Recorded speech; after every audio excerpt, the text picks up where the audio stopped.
Hi, this is Gabby, and I am doing a presentation on two types of different strokes. One is on ischemic stroke, and the other one is hemorrhagic stroke. And this picture right here, it comes out of our red book, Lewis book. And this is awesome because it has the circle Willis. And here we have on the right side our brain that has full of arteries, carotid arteries that come from the brain stem from the right side, and then we have anterior area up here that it feeds all over our brain. And this is the left side. This is a really cool picture of the circle of Willis. So that's what it's called. But I found another good animation that I wanted to do this presentation, and that's the one right here. So ischemic stroke is actually a stroke that occurs when a clot or a mass, a block that blocks the vessels, and it cuts off our blood flow to parts of our brain. And a hemorrhagic stroke it occurs when it weakens like part of the blood vessels, like an aneurysm, and it can even rupture and spill into our brain. So this animation is really cool because I like how down here there's a small blood clot in this area, and there's plaque that has caused damage to the left side of our brain. So when ischemic stroke happens, it's going to cause a blockage, and a person can have some serious problems with this type of stroke. It could interrupt the blood flow in the brain, and it can cause an embolism, a sudden loss of brain function lost. And it also depends on where it happens. Because let's say if the stroke happens on the left side as it has right here, this is brain damage, it's going to affect our right side.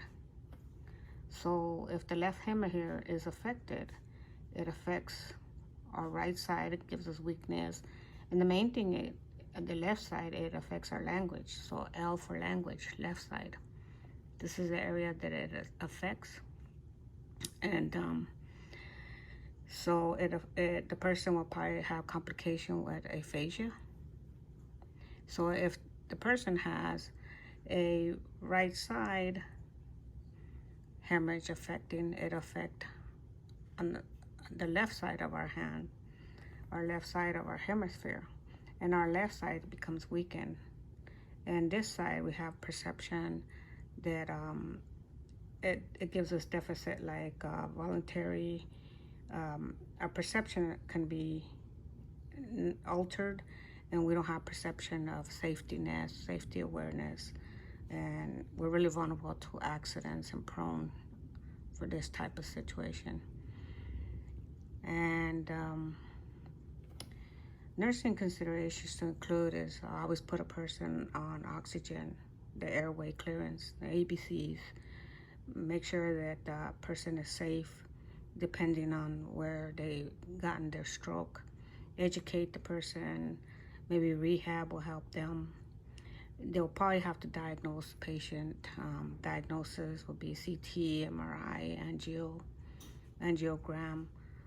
Maybe they have to see a neurologist to do a neurological exam and find out exactly what type of stroke they had.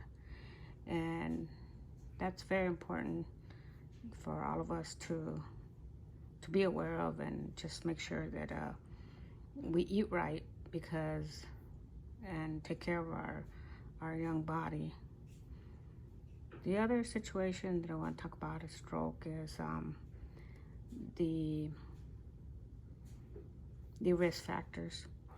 So a person with diabetes is more prone to have incidents of stroke, blood clots, hypertension, family history of strokes can also affect us, cardiovascular disease, AFib, smoking, a person being overweight, that can also cause problems, or any kind of stroke. If they've already had a stroke in the past, maybe even having maybe a small TIA they've had TIAs, which it's actually a temporary blockage of TIA of the blood flow on the brain, and it can also be called a transient ischemic attack.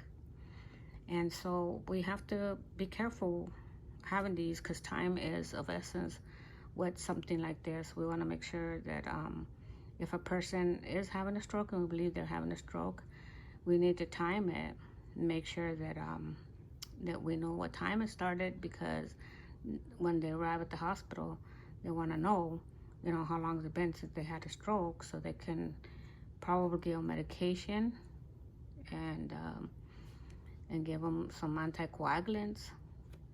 Hopefully that would work and relieve the stroke. And that's my video for today. Okay, thank you.